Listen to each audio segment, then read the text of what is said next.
Então, muito boa tarde a todos. Nós vamos então apresentar a videoaula de hoje. O tema da videoaula de hoje, nossa aula é a aula 01, Lei de Coulomb. Então, a aula 01, Lei de Coulomb. Nesta aula, nós vamos trabalhar exatamente os seguintes tópicos, ou seja, quais são os objetivos da nossa aula de hoje.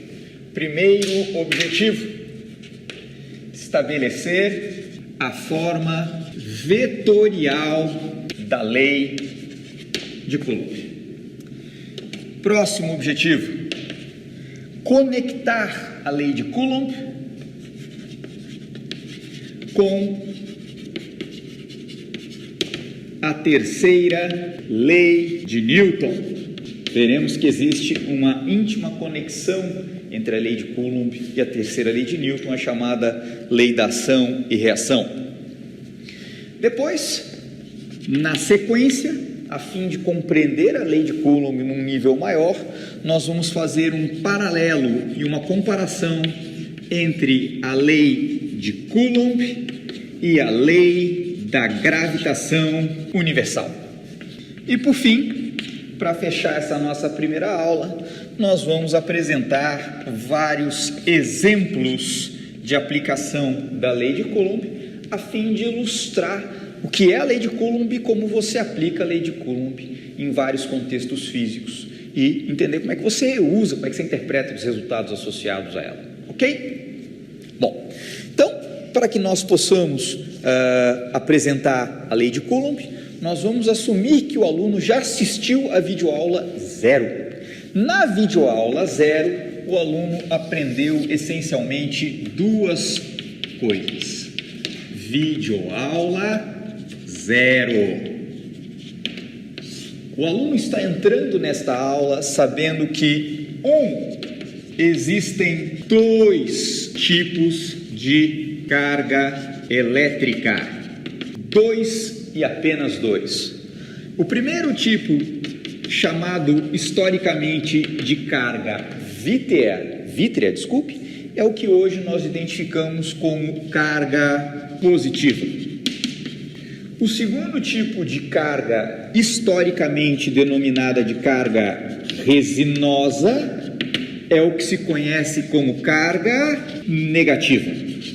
Hoje sabemos que um corpo negativamente carregado é um corpo que tem um excesso de elétrons em relação ao seu número de prótons e, de forma similar, um corpo que apresenta carga elétrica positiva possui um número de prótons maior do que o número de elétrons. Também o sujeito deve saber que a carga elétrica é quantizada. O que isso significa?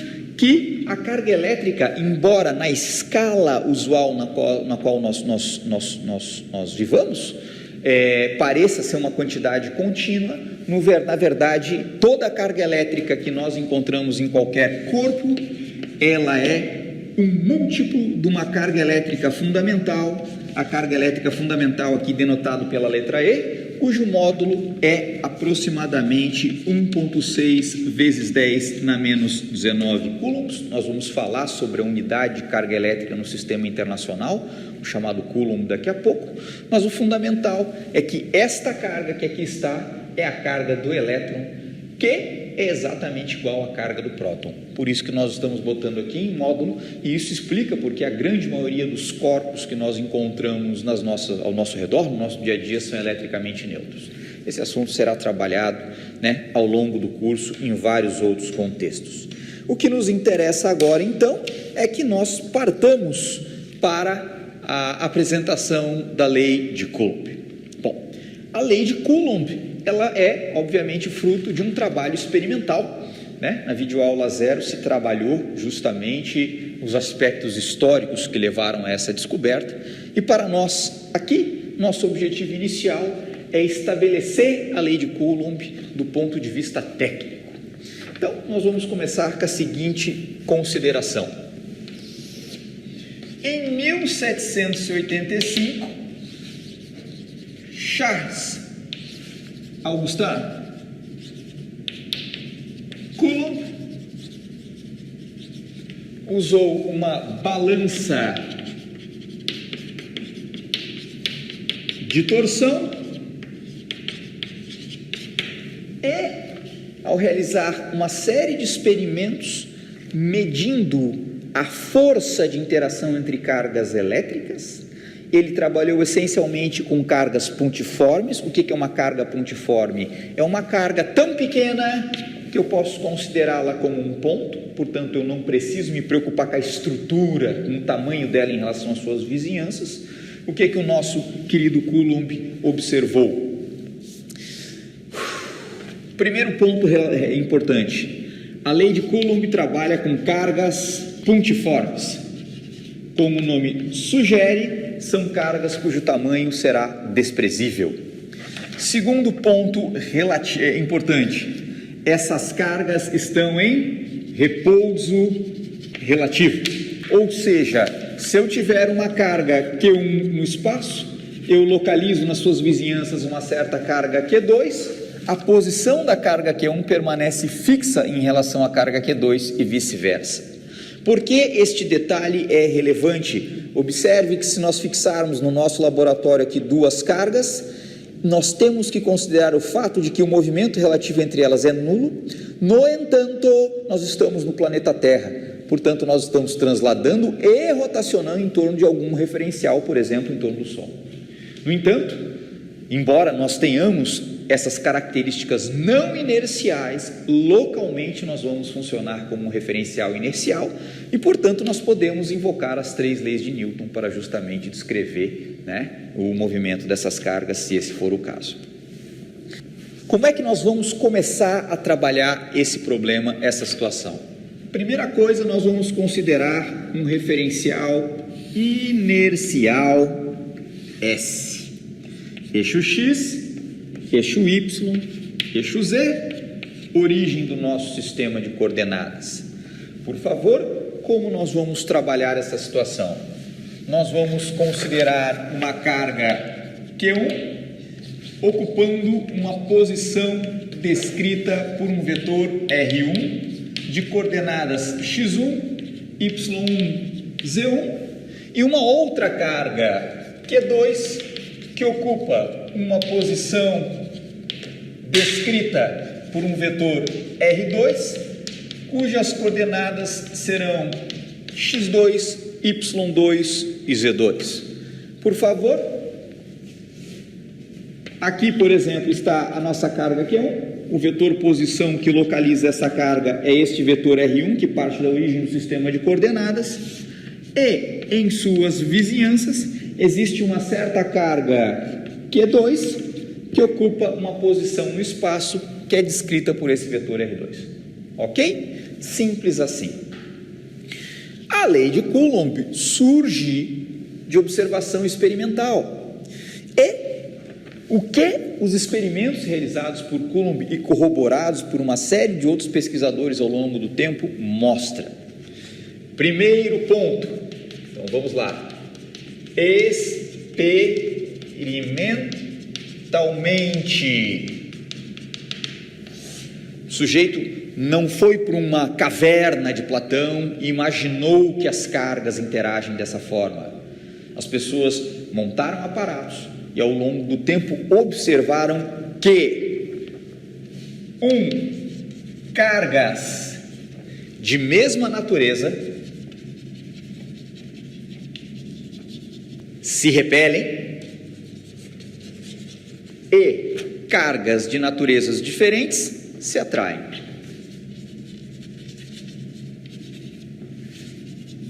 Segundo ponto, a força eletrostática. O que significa a palavra eletrostática? É a força, obviamente, de origem elétrica que atua entre cargas em repouso. Que a carga Q1, esta carga, exerce sobre a carga Q2 e vice-versa. O que isso significa? Que se Q1 exerce uma força elétrica sobre Q2, É razoável imaginar que Q2 também exerce uma força elétrica sobre Q1. Atenção, atua ao longo da linha reta que passa pelas duas cargas. Portanto, se nós tivermos uma carga pontiforme, portanto é como se fosse um ponto aqui, uma outra carga, a força que uma exercerá sobre a outra só pode estar ao longo da reta que passa pelas duas cargas. Isso é experimentalmente observado, e se você por algum acaso imagina que isso é óbvio, eu tenho uma má notícia para lhe dar. A força magnética, por exemplo, não respeita esse processo, tá certo? E, como qualquer lei de interação física, ela tem que ser, obviamente, observada experimentalmente e testada. E os resultados ao longo de séculos demonstram que esta é a característica da lei de Coulomb. Então, nós observamos que o ponto 1 e o ponto 2 são pontos ainda de origem qualitativa, ok? Você descreve justamente o fato de que existem dois tipos de carga, cargas de naturezas diferentes se atraem, cargas de naturezas similares se repelem, e você simplesmente estabelece um caráter geométrico, ou seja, se essas cargas interagirem, a força vai atuar ao longo da linha que passa pelas duas cargas. Agora nós vamos a duas observações quantitativas sobre esta força que atua entre as duas cargas. Então, nós temos que, quantitativamente, a força eletrostática é, terceiro ponto, diretamente proporcional à quantidade de carga presente em cada uma das partículas. Quem são as partículas do nosso sistema? São justamente as cargas Q1 e Q2. E, por favor, observemos, como é que o Coulomb fez isso? Ele pegou um corpo, como nós citamos aqui no quadro anterior, vidro ou resina, e fez triboeletrização, ok? Então, à medida que ele ia justamente esfregando o corpo, ele retirava mais elétrons, ou acabava cedendo mais elétrons para o corpo, e, de alguma forma, ele sabia a proporção de carga que ele tinha em cada corpo, e é justamente isso que ele observou. Quanto mais carga ele botava no corpo Q1, a força que era exercida sobre Q2 aumentava por esta proporção, não com o quadrado dela, não com a raiz quadrada da carga, não com a enésima potência, e sim diretamente proporcional à quantidade de carga que ele conseguia armazenar em Q1 ou em Q2. Seguindo, e este ponto é extremamente relevante, aqui, quem são as nossas partículas? Cargas Q1 e Q2. A força eletrostática é inversamente proporcional ao quadrado da distância entre as cargas. Este ponto é extremamente relevante e, de tempos em tempos, as pessoas vão ao laboratório e verificam o quanto essa intensidade cai com o quadrado. Nós vamos comentar isso melhor quando entrarmos no assunto sobre lei de Gauss. Nesse exato momento, nós temos o seguinte esquema, então. Eu tenho uma carga Q1 no espaço, uma carga Q2, essas cargas estão fixas, ambas estão localizadas a uma distância D que não muda, e o que você garante é que a força que a carga 1 exerce sobre a carga 2, eu vou colocar aqui força, uma grandeza vetorial, e vou me dar ao trabalho de colocar isto em módulo nesse momento. Ao invés de botar um igual, eu vou botar um símbolo de proporcional. E o que você sabe? Que a força que Q2 sentirá depende da quantidade de carga que eu conseguir armazenar em Q1, assim como dependerá da quantidade de carga que eu consigo armazenar em Q2, e esta força cai com o inverso do quadrado da distância entre as cargas. Ponto extremamente relevante: se Q1 e Q2 forem cargas de mesma natureza, esta força estará ao longo da linha que passa entre as cargas e será repulsiva. Se Q1 e Q2 forem cargas de naturezas diferentes, simplesmente vai trocar o sentido desse vetor F para 1, 2, e ele vai apontar da carga Q2 para Q1, ou seja, será uma interação atrativa. Ok? Bom, no quadro agora nós temos os 4 ingredientes que nos permitem escrever, montar, construir a forma vetorial da lei de Coulomb. Dadas essas considerações a respeito da força de Coulomb, nós vamos agora discutir qual é o sistema de unidades que nós vamos usar ao longo do nosso curso para justamente calcular forças, cargas, distâncias, etc., as grandezas envolvidas na caracterização da força eletrostática. Bom, o sistema de unidades que nós vamos usar vai ser o chamado sistema de unidades internacional, também conhecido nas melhores referências do ramo como sistema SI. No sistema SI, nós temos as seguintes grandezas fundamentais: grandeza e unidade. Distância. A distância no sistema internacional de unidades é medida em metros, cujo símbolo é justamente a letra M. A próxima grandeza fundamental do sistema internacional é o tempo. O tempo é medido em segundos, cujo símbolo é dado pela letra S. E por fim, o chamado Sistema Internacional, ou também MKS, usa a massa como unidade fundamental. A unidade da massa no Sistema Internacional é o quilograma, cujo símbolo é justamente o G de grama multiplicado por um K, né, que representa 1000 gramas, ok? Bom, onde é que entra a carga elétrica nesse contexto? A carga elétrica não pode ser expressa como simplesmente uma forma de distância, uma forma de tempo ou uma forma de massa. Então, dá-se à carga elétrica uma unidade particular em homenagem ao Charles Coulomb. Justamente essa unidade que a gente usa para medir carga elétrica é chamada de, vamos colocar aqui, carga elétrica.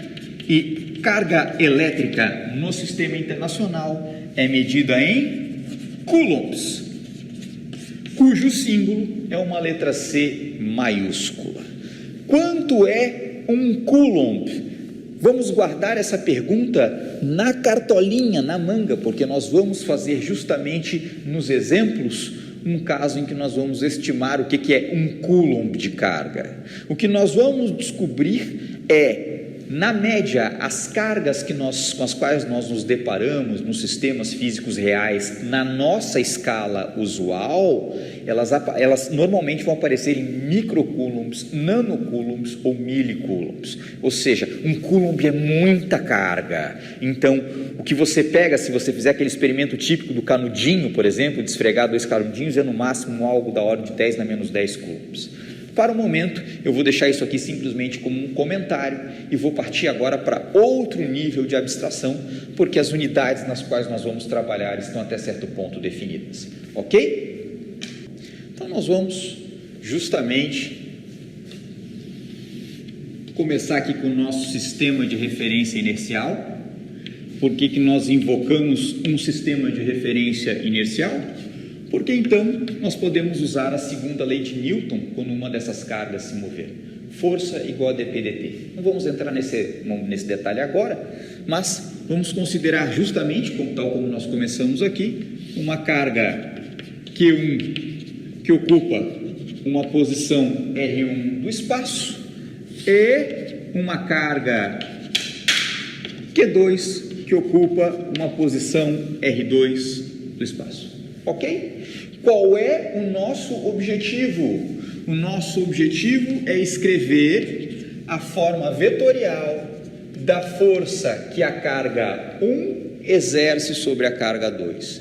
Isto é igual a igual. Agora nós não estamos ali justamente no proporcional ou aproximado. Então, nesse exato momento, o que nós sabemos?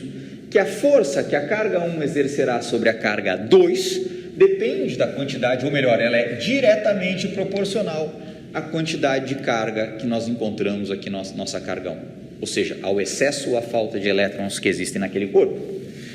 De forma similar, é diretamente proporcional à quantidade de carga que existe na carga 2. Sabemos, pelo quarto ponto observado experimentalmente, que a intensidade desta força é inversamente proporcional ao quadrado da distância entre as cargas. Tendo noção de que o nosso dado de entrada são vetores R1 e R2, como é que eu caracterizo a distância entre a carga 1 até a carga 2? Ora, eu posso justamente construir um vetor a partir da carga 1 que localiza a carga 2. Quem é este vetor? Este vetor tem sua extremidade em R2 e sua origem em R1. Portanto, ele é um vetor R2 menos R1. Ok? E aí você me pergunta, mas e a distância? A distância entre a carga 2 e a carga 1 é simplesmente dada pelo módulo do vetor R2 menos R1. Né? R2 menos R1 é um vetor. Se eu conheço as componentes desse vetor, eu posso tomar um módulo e calcular essa distância, sem problema algum. Portanto, isto é igual a Q1 vezes Q2, dividido pelo módulo de R2 menos R1 ao quadrado. Procede? Então, nós temos aqui justamente os ingredientes que formam a noção mais básica da lei de Coulomb. Nós vamos agora à característica vetorial da lei de Coulomb. Então, aqui nós precisamos inserir a informação de que a força de Coulomb atua ao longo da linha que passa entre as cargas. Para tanto, nós vamos inserir essa informação aqui, utilizando o que se conhece na literatura como um vetor unitário. O que é um vetor unitário? Suponha que tenhamos no espaço um certo vetor A e suponhamos, para facilitar nosso raciocínio, que A representa uma distância. Se o vetor A representar a distância justamente de 10 metros, eu pergunto, o que surge da operação de pegar o meu vetor A e dividir o vetor A pelo seu módulo? Ora, se ele vale 10 metros efetivos de comprimento e eu divido o meu vetor A, que é um ente abstrato, ele tem módulo, direção e sentido, justamente pelo seu módulo, o objeto que surgirá desta operação é um novo vetor, mas será um vetor cujo módulo é automaticamente igual a 1. Para perceber isso, basta pegar essa equação e multiplicar pelo módulo do próprio vetor A originalmente. O que surge daqui? A vetor é igual ao seu módulo, no exemplo que nós estamos trabalhando seria equivalente aos 10 metros, vezes um novo vetor que, observe, eu não descrevo por uma flecha, mas por um chapéu em cima. O que significa este chapéu? Significa justamente que o módulo desse novo vetor é exatamente igual a 1 e é exatamente por causa disso que ele não altera a magnitude do vetor A original. No nosso problema específico, quem é o vetor A? É o próprio vetor R2 menos R1. Então, se eu pegar o vetor R2 menos R1 e dividir esse vetor pelo seu módulo, o objeto que nós teremos aqui será um vetor unitário. Qual é a unidade do vetor unitário? Se o numerador tem unidade de distância, o denominador tem unidade de distância, porque é um módulo, o vetor unitário, ele é adimensional, ok? E ele simplesmente vai indicar para a gente que a força que a carga 1 exerce sobre a carga 2 atua ao longo da linha que passa entre as cargas. Então, nós vamos apagar aqui, ok, e vamos justamente utilizar uma notação que vai nos acompanhar ao longo das próximas aulas, que será dada pelo seguinte: isto que aqui está é um escalar, isto que aqui está é um vetor, e por isso eu vou usar esse giz colorido para dar este destaque a este objeto que é extremamente fundamental. Visualmente, onde é que está esse vetor? Eu vou justamente utilizar a seguinte notação: R2 menos R1, esse sujeito é um vetor, eu vou multiplicá-lo por um escalar, que é o inverso do módulo do vetor R2 menos R1, e esse objeto eu vou denotar por R de posição, 2, 1, para usar uma notação mnemônica, ou seja, ele é o vetor que aponta da carga 1 para a carga 2, como ele é unitário, eu vou usar o chapéu que eu acabei de utilizar na notação anterior. Onde está R2 menos R1 nessa figura? Ele é este vetor R2 menos R1, mas justamente com módulo 1. Portanto, ele tem que ser menor que o R2 menos R1 aqui no nosso exemplo visual. Ok? Fato é, ele carrega a informação da linha que passa da carga 1, linha reta que sai da carga 1 e passa pela carga 2. Seguimos? Agora vem um ponto extremamente importante a ser considerado.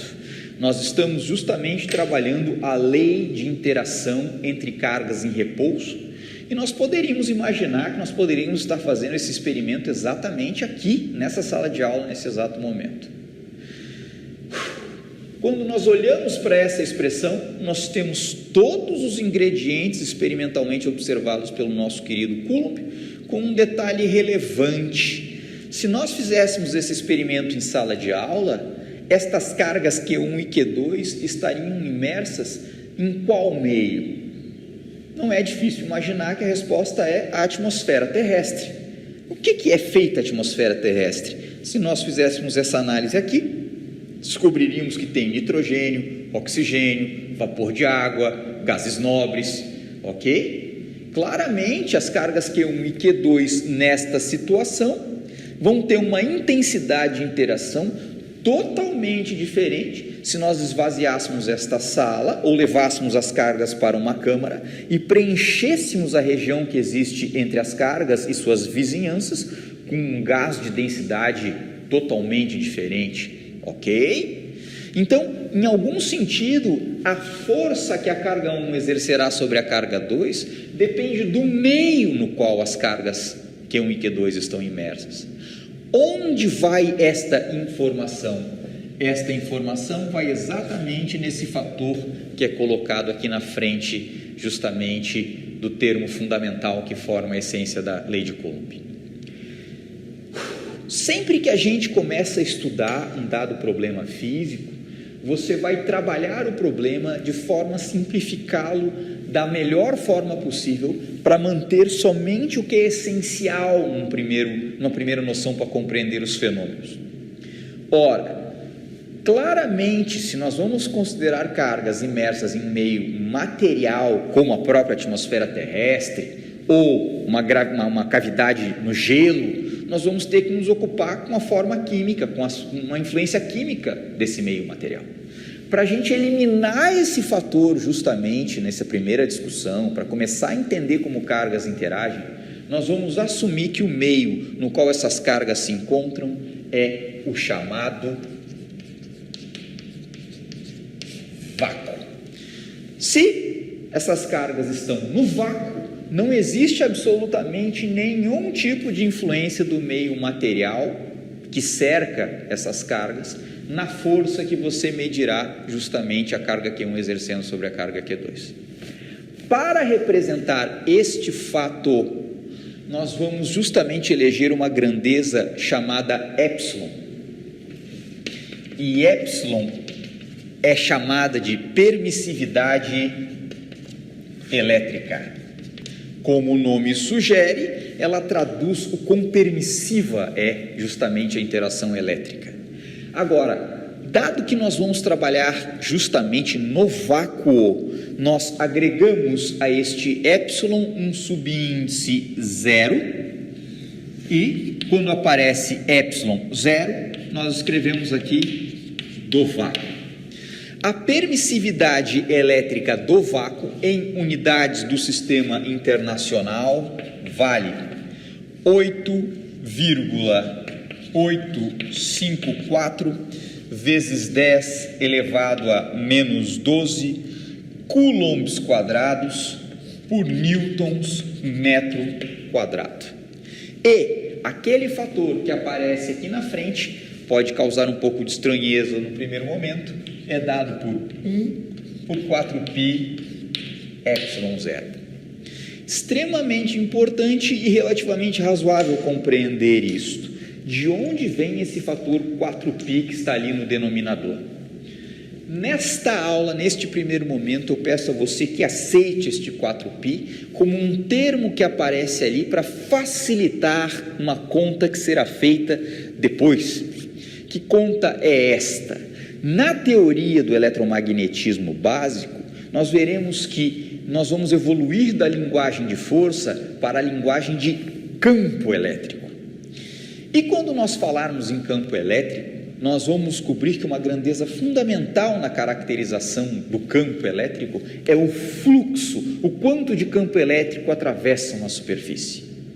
A entidade fundamental mais básica do eletromagnetismo está aparecendo na aula de hoje, é chamada carga pontiforme, uma carga que, existe justamente com o tamanho de um ponto.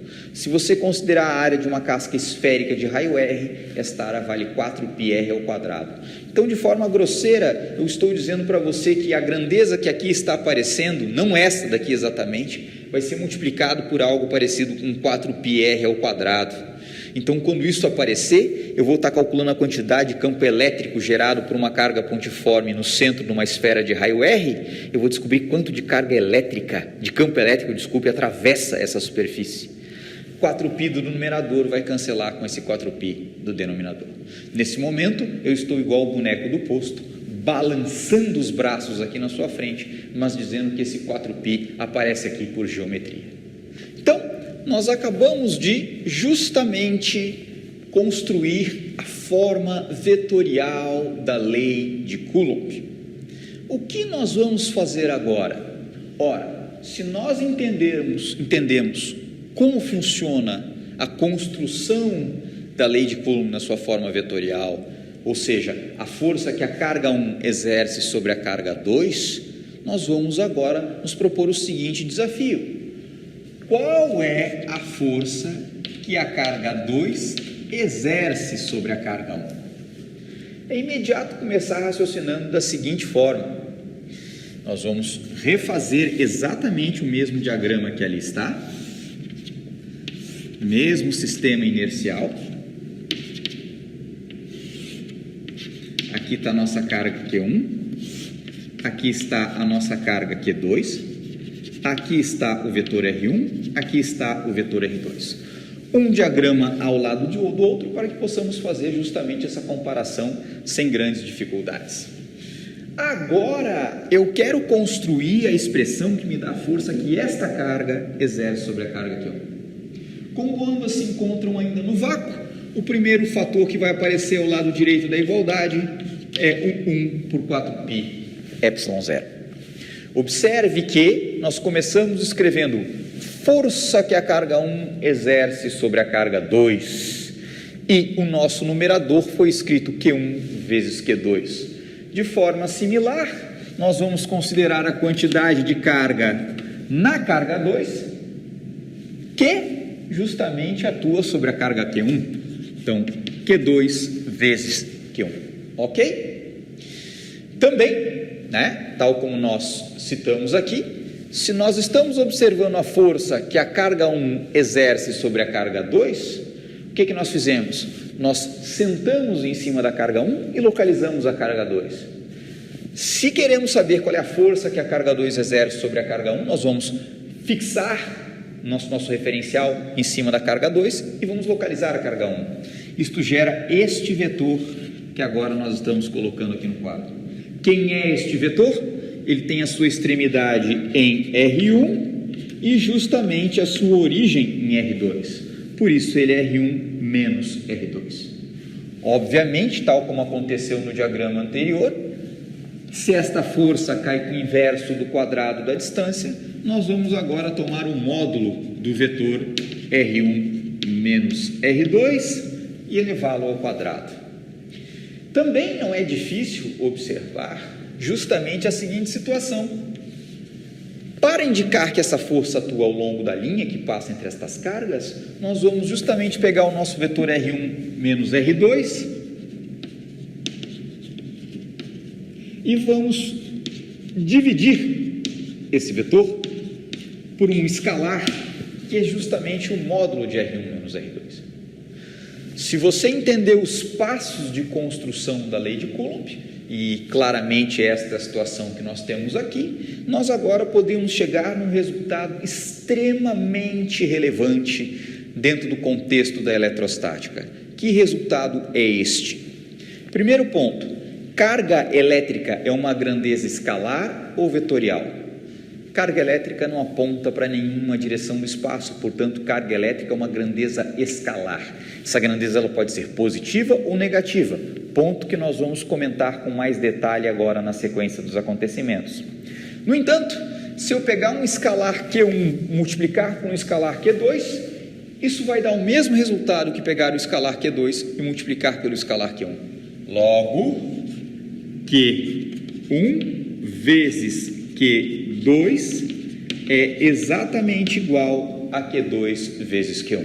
Né? Acho que a maioria das pessoas não tem problema com esse resultado. Também não é difícil observar que este vetor R1 menos R2 é exatamente igual a R2 menos R1, exceto pelo fato de que esses vetores apontam no sentido contrário. Ou seja, R2 menos R1 aponta da carga 1 para a carga 2, R1 menos R2 aponta da carga 2 para a chamada carga 1. No entanto, o que este resultado aqui nos mostra, e é intuitivo e imediato observar, a magnitude do vetor R1 menos R2, ou seja, o seu módulo, é exatamente igual à magnitude do vetor R2 menos R1. Se você quiser, você pode partir desta equação, tomar o módulo em ambos os lados, e você vai descobrir que o módulo de menos 1 é exatamente igual a 1. Logo, módulo de R1 menos R2 é igual ao módulo de R2 menos R1. Ora, e por que isto é relevante? Observemos o resultado que nós temos aqui. Força que a carga 2 exerce sobre a carga 1 é 1 por 4πε0. Este termo associado às cargas é simplesmente Q1 vezes Q2. R1 menos R2 é menos R2 menos R1. Como estes módulos são iguais, você descobre que a força que a carga 2 exerce sobre a carga 1 vale, vamos puxar esse sinal de menos para frente, menos 1 por 4πε0, carga 1 vezes carga 2, dividido pelo módulo de R2 menos R1 ao quadrado, que multiplica justamente R2 menos R1 dividido pelo seu módulo. Ora, ora, ora, que resultado é este? Este termo que aqui está é a própria força que a carga 1 exerce sobre a carga 2. E, portanto, você está descobrindo que a força que a carga 2 exerce sobre a carga 1 é exatamente igual à força que a carga 1 exerce sobre a carga 2, multiplicada por um sinal negativo. Qual é a física do que nós estamos enxergando aqui? O que nos diz a terceira lei de Newton? Para toda força de ação, existe uma força de reação de mesma magnitude, sentido contrário, e que atua em corpos diferentes. Portanto, quando a carga 1 atrai a carga 2, por exemplo, se forem cargas sinais contrários, a carga 2 atrairá a carga 1 com uma força de mesma magnitude, mas sentido contrário, ok? Diagramaticamente, se nós estivermos imaginando uma força atrativa, a carga 1 atrai a carga 2, e o que você está descobrindo por esse resultado é que justamente a carga 2 atrairá a carga 1 com uma força cujo módulo, cuja intensidade é exatamente igual, ambas atuando em corpos diferentes em sentidos contrários. Portanto, o que você está aprendendo aqui é que a terceira lei de Newton, a lei da ação e reação, está naturalmente incorporada na lei de Coulomb, ok? Isso é um resultado extremamente importante e útil, porque se você quiser saber justamente a força com que uma carga atrai a outra, você só precisa fazer, para descobrir a força que a outra carga exerce sobre a primeira, calculando isso uma vez. Calculou uma vez, a força de reação é justamente igual à primeira, multiplicado com um sinal negativo, vetorialmente falando. Então, até agora na aula de hoje, nós estabelecemos a forma vetorial da lei de Coulomb, acabamos de ver que a lei de Coulomb tem em sua formulação intrínseca, ela incorpora naturalmente a lei da ação e reação, a chamada terceira lei de Newton, e nesse último tópico, nós vamos justamente estabelecer uma comparação, uma noção básica com a chamada lei da gravitação universal. Então, o que nós temos aqui agora? Lei de Coulomb versus lei da gravitação universal. Então, novamente, nós vamos considerar um sistema de referência inercial. Aqui nós temos três eixos coordenados x, y, z. Está aqui a origem do nosso sistema de coordenadas e nós agora consideramos novamente duas partículas pontiformes no nosso sistema. Essa aqui é a minha partícula 1, cuja posição é dada por um vetor R1, e esse aqui é justamente o vetor R2 que localiza a partícula 2. Quando nós trabalhamos com a lei de Coulomb, nós consideramos que a partícula 1 possuía uma certa carga elétrica que nós chamamos de Q1, e a partícula 2 possuía uma certa carga elétrica que nós chamamos de Q2. Então, conforme nós vimos, em 1785, Coulomb observou que a carga 1 exerce sobre a carga 2 uma força dada por 1 por 4π ε0. Estamos assumindo que essas cargas estão justamente imersas no vácuo, vezes a magnitude da carga 1 pela carga 2, considerando seu sinal algébrico, dividido pelo módulo D. Novamente, localizamos a carga 2 a partir da carga 1. Este vetor é R2 menos R1. Então, o inverso do quadrado da distância entre as cargas é dado pelo módulo do vetor R2 menos R1 ao quadrado, vezes o vetor unitário que aponta da carga 1 para a carga 2. Como vimos, isto é R2 menos R1 dividido pelo seu módulo. Ora, o que há de interessante aqui e que é extremamente legal de observar num primeiro momento. Em 1687, se não me falha a data, Sir Isaac Newton justamente apresentou a sua formulação da lei da gravitação universal. Newton observou que a partícula 1 dotada de uma certa massa m1 e a partícula 2 dotada de uma certa massa m2 teria também uma interação que não é somente de origem elétrica. Na verdade, a interação gravitacional foi estudada antes da interação coulombiana, conforme as datas aqui demonstram, né? Newton estava interessado justamente em descrever o movimento dos corpos celestes, como cometas, planetas, etc.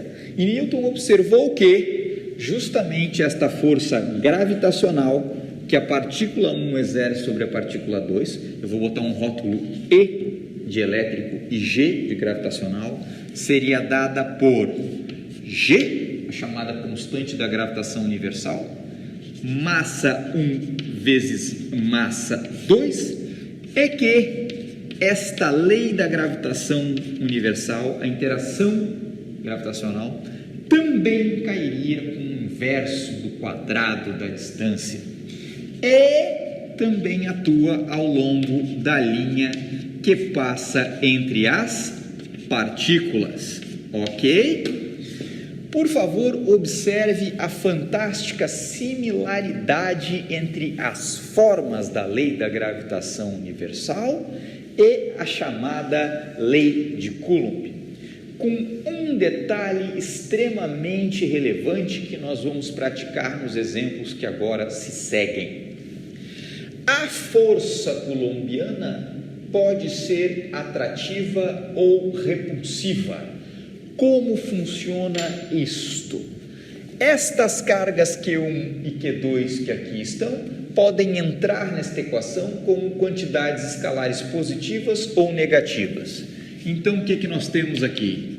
Q1, Q2 e o produto de Q1 por Q2. A carga Q1 pode ser positiva? Sim. A carga Q2 pode ser positiva? Sim.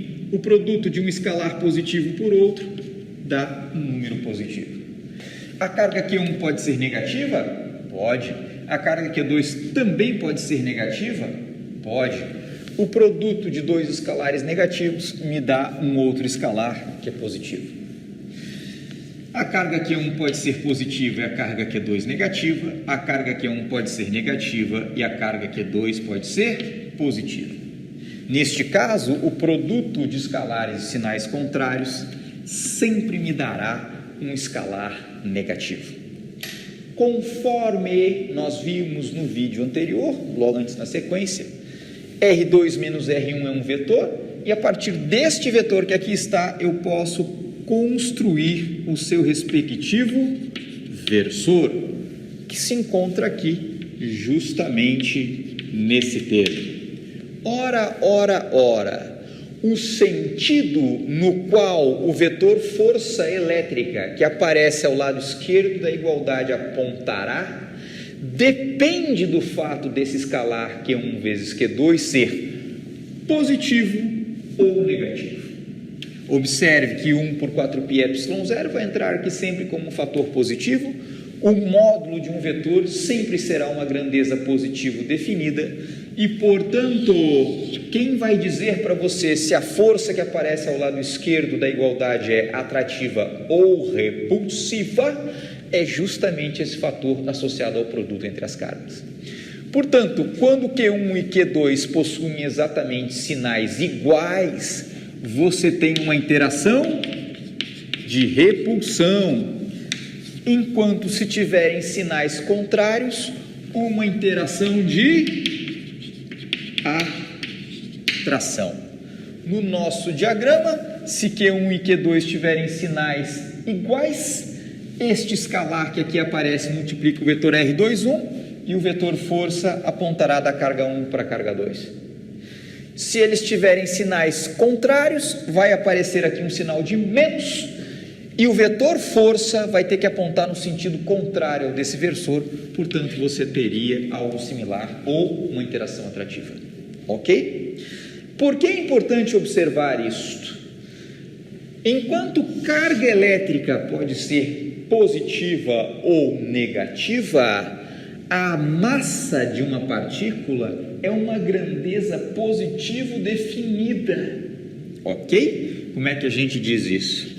M1 vezes M2 e aqui o seu produto, desculpe, M1, M2, o seu produto, não obedece à tabela similar ao que nós temos aqui das cargas.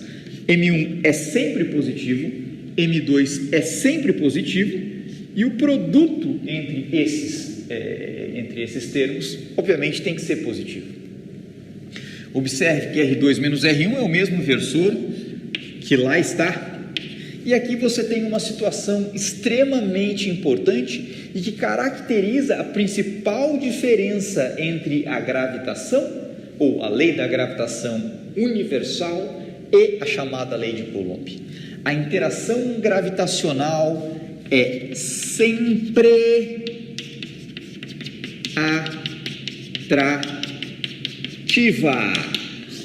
Até onde me consta, nunca foi observado em laboratório qualquer efeito gravitacional repulsivo. De tempos em tempos, as pessoas revisam as medidas, né, sobre gravitação, principalmente buscando medir a interação gravitacional em diferentes escalas. A lei da gravitação universal, conforme exemplo que faremos agora na sequência, ela torna-se extremamente relevante em escalas astronômicas. Mas nas escalas dessa mesofísica, da física do dia a dia, a interação gravitacional usualmente não tem um papel preponderante para você explicar as estruturas que estão ao nosso redor. Conforme nós veremos, nós explicamos as estruturas atômicas ou coisa que assim vale com interação elétrica e não com interação gravitacional. Ora, por que eu estou dizendo isso? Conforme a história da física nos mostra, as leis da física não são invariantes por escala. Traduzindo, para justamente descrever o comportamento de um átomo, eu não uso as leis de Newton. O átomo existe numa escala menor do que 10 na menos 10 metros e lá eu vou precisar justamente da mecânica quântica. Se eu for para escalas astronômicas, eu também não posso mais ficar usando Newton, conforme um sujeito chamado Albert Einstein demonstrou. Você precisa generalizar a teoria newtoniana e usar a chamada relatividade geral. Ou seja, as leis da física valem em uma determinada escala. E é por isso que as pessoas tentam medir, por exemplo, gravitação em microescala. Se alguém observar que o comportamento gravitacional deixa de ser sempre atrativo a partir de uma certa distância entre as entidades que lá estão interagindo, você tem, sem dúvida, uma grande descoberta científica. Observemos que nós temos aqui o nosso versor R21, que descreve a localização da partícula 2 em relação à partícula 1. O fator que o multiplica na lei da gravitação universal é dado pela constante da gravitação G, que vai entrar aqui como um fator positivo, vezes um fator que sempre também será positivo. Como vimos, não existem massas negativas e o módulo quadrado de um vetor será certamente uma grandeza positiva. Portanto, esse fator aqui é todo positivo e multiplica R21, o que significa que se eu literalmente usar a expressão para a lei da gravitação universal nesta forma, eu vou descobrir que esse vetor que está aparecendo aqui ao lado esquerdo da equação aponta paralelo ou no mesmo sentido de R21. E isso é uma situação um tanto quanto complicada. Por quê? Porque eu estaria descobrindo a primeira manifestação gravitacional repulsiva entre corpos. Para descrever a interação gravitacional entre dois corpos, ou melhor, para incorporar o fato de que a gravitação é uma interação sempre atrativa, ou seja, você já sabe que esse vetor F de 1 para 2 gravitacional aponta, desculpa, vou trocar a cor do giz, sempre, né, a partícula 1 sempre atrai a partícula 2, portanto esse vetor ele está aqui, ó, ele é quem? F1, 2, gravitacional, ele sempre atua, a partícula 1 sempre puxa a partícula 2, a mão nós colocamos aqui um sinal negativo justamente para que, quando encarar esse termo todo que é positivo, o vetor força que está aqui ao lado atue no sentido contrário ao do versor, que localiza a partícula 2 em relação à partícula 1. Então, esse sinal negativo que nós botamos aqui, ele tem muita física. Ele representa o fato de que a interação gravitacional é sempre atrativa. Ok? Então, é extremamente importante observar que na lei de Coulomb, esses termos Q1 e Q2 são chamados de carga elétrica. Embora raro hoje Houve um tempo em que as pessoas se referiam a M1 e M2, esses termos que aqui estão, como uma carga gravitacional, porque não deixa de ser algo similar, afinal de contas é uma propriedade da matéria que permite que você veja a manifestação da respectiva interação. Carga de massa me dá gravitação, carga elétrica me dá a chamada lei de Coulomb, ok? Bom, o que nós vamos fazer agora? Nós vamos explorar esta similaridade da lei gravitacional com a lei de Coulomb e vamos entender então como essas interações, como essas forças se manifestam em diferentes escalas do universo. A fim de ilustrar a interação gravitacional e a interação eletrostática entre partículas, nós vamos começar estudando o nosso primeiro exemplo, o chamado átomo de hidrogênio. O átomo de hidrogênio é o átomo mais simples que existe e é o átomo mais abundante no universo. No modelo mais simples do átomo de hidrogênio, nós temos exatamente a seguinte configuração. Nós temos um próton positivamente carregado, o próton é muito mais massivo do que o elétron, e um elétron orbitando esse próton, desenvolvendo em torno do mesmo uma trajetória circular, ok? Ou seja, o nosso querido elétron descreve um movimento circular uniforme e o faz com uma órbita que tem um certo raio R.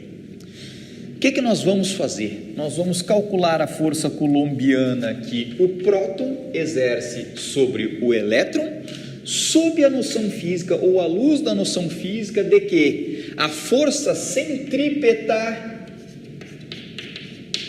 que mantém o elétron nesta órbita circular seria justamente a chamada força coulombiana.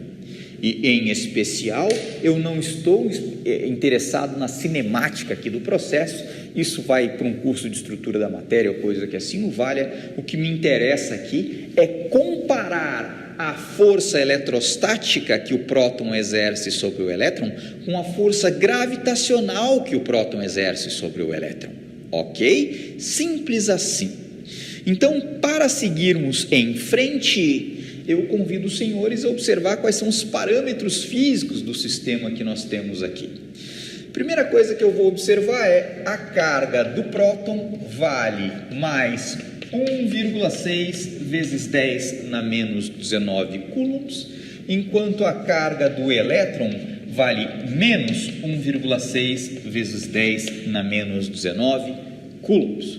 Por que a carga do elétron é exatamente igual em magnitude à carga do próton? Mistérios da ciência, até hoje ninguém conseguiu explicar isso, esse fato observacional de forma aceita por toda a comunidade, né? As pessoas já tentaram, por hora nós vamos usar esse fato, esses parâmetros. A principal diferença é, enquanto as cargas são iguais, as massas são muito diferentes. A massa do próton vale 1,67 vezes 10 elevado a menos 27 quilogramas, enquanto a massa do elétron vale 9,11 vezes 10 elevado a menos 31 quilogramas. Ora, observe que o próton é da ordem de milhares de vezes mais pesado que o chamado elétron, e é por isso que o elétron é que orbitaria em torno do próton e não o contrário, ok? Então, para realizar esse cálculo, nós vamos usar dois fatores que estão na lei de Coulomb e na lei da gravitação universal.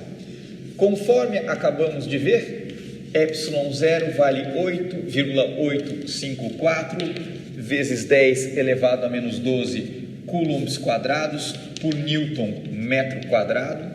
Isso faz com que o fator 1 por 4π ε0 adquira o valor prático de 8,987 vezes 10 elevado à nona potência, newtons por metro quadrado por coulomb ao quadrado, e a chamada constante da gravitação universal que aparece na expressão seja dada pelo valor de 6,674 vezes 10 na menos 11 newtons metro quadrado por quilograma ao quadrado. Ok?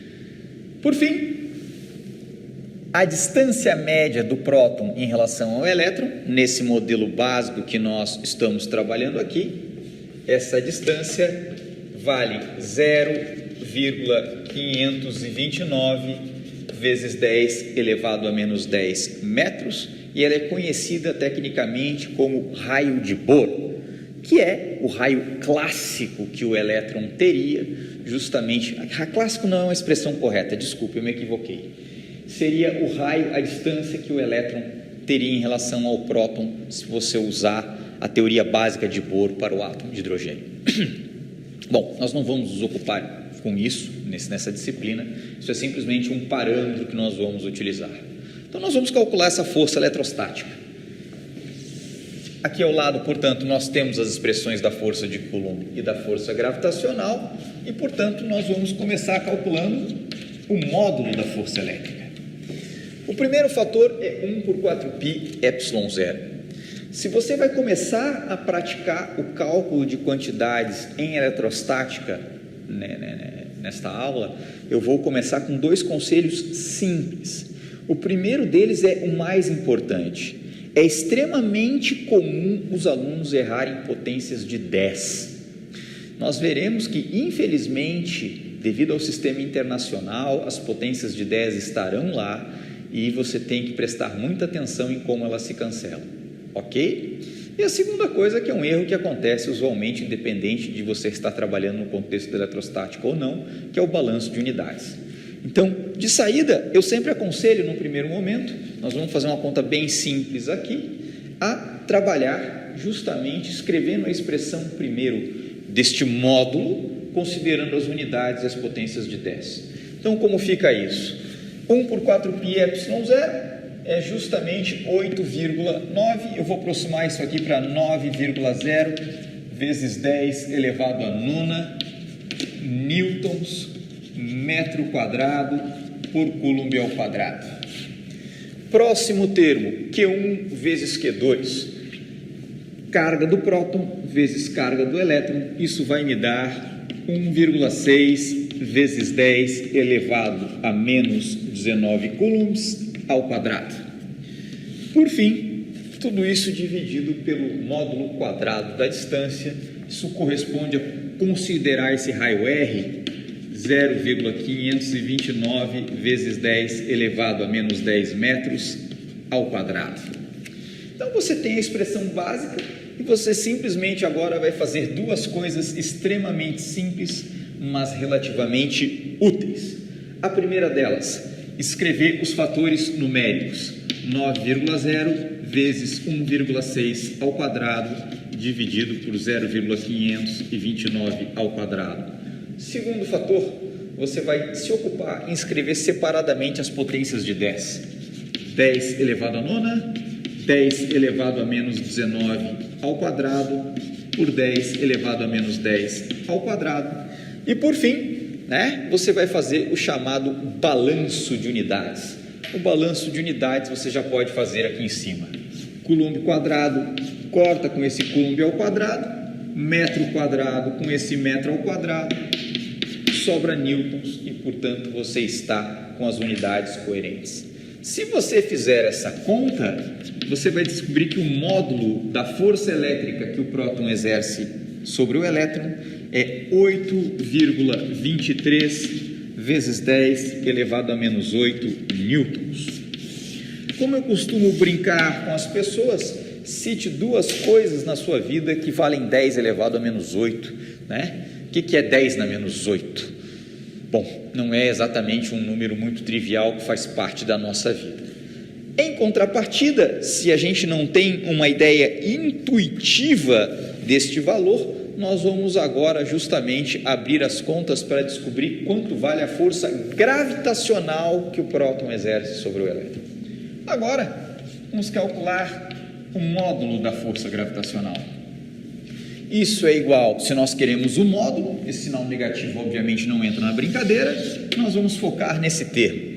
A constante da gravitação universal vale 6,67 vezes 10 na menos 11 newtons, metro quadrado por quilograma ao quadrado, vezes massa do próton, porque é a nossa partícula 1, ou desculpe, pode ser a massa do elétron e a massa do próton, então isso fica 1,67 vezes 10 elevado a menos 27 quilogramas, que multiplica 9,11 vezes 10 elevado a menos 31 quilogramas.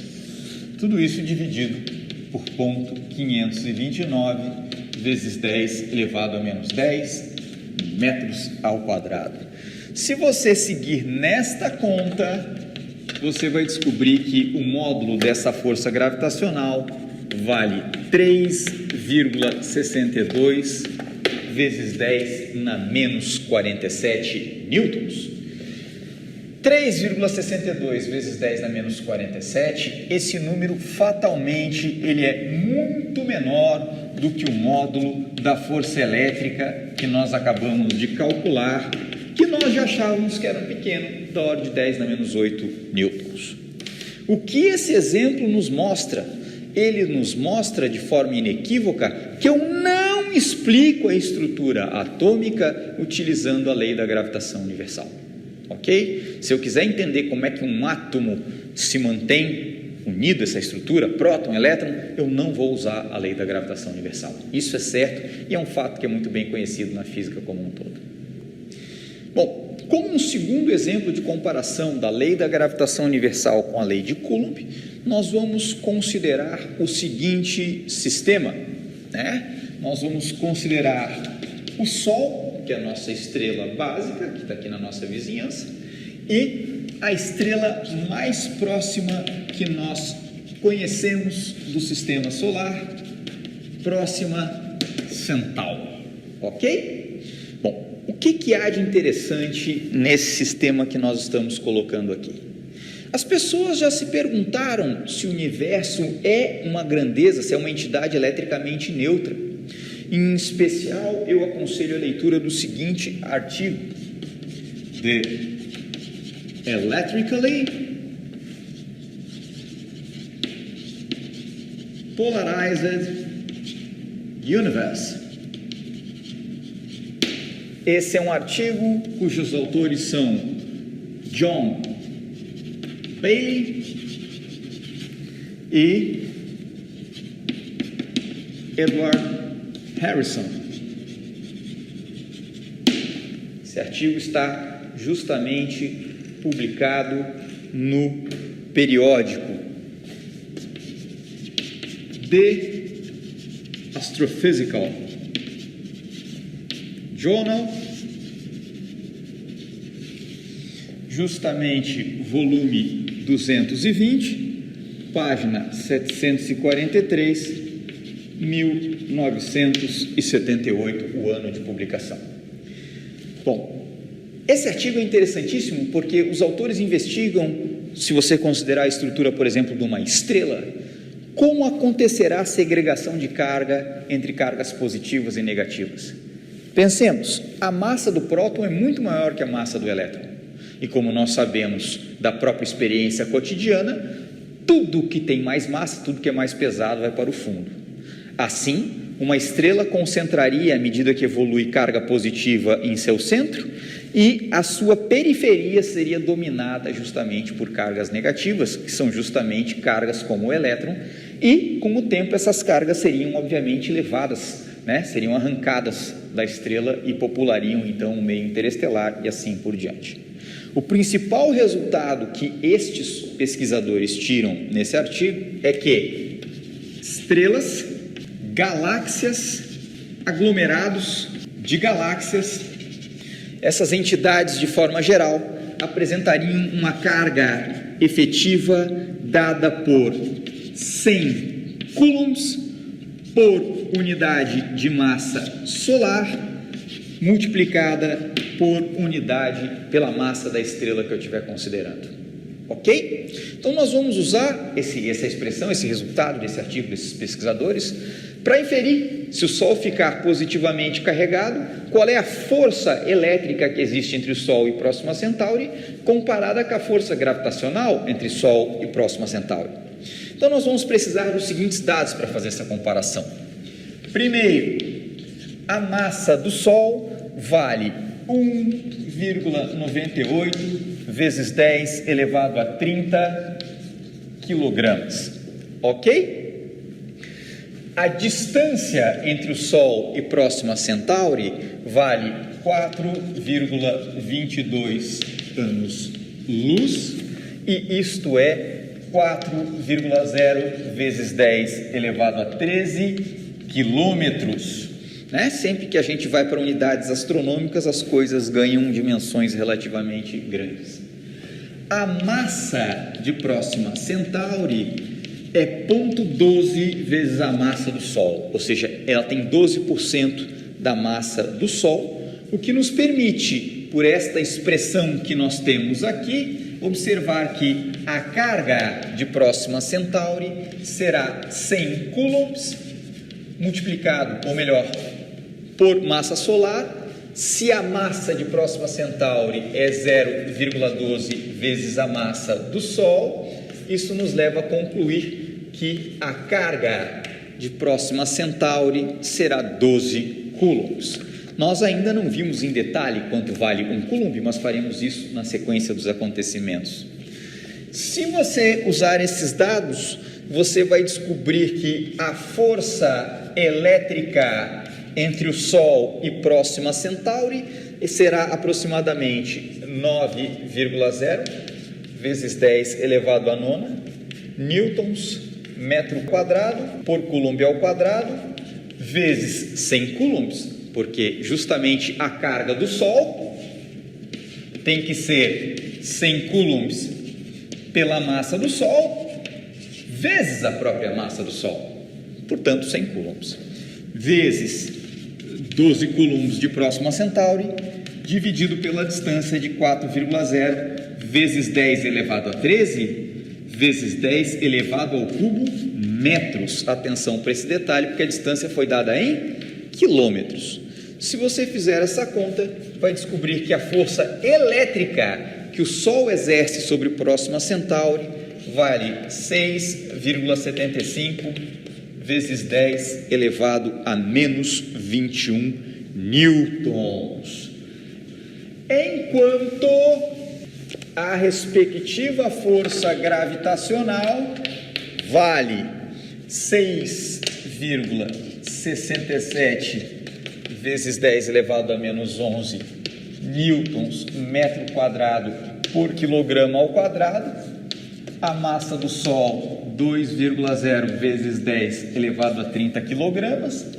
A massa de Próxima Centauri, que é 0,12 vezes 2,0 vezes 10 elevado a 30 quilogramas, dividido justamente pela mesma distância. 4,0 vezes 10 elevado a 13 vezes 10 ao cubo metros ao quadrado. E o valor desta força, o valor numérico que você obterá,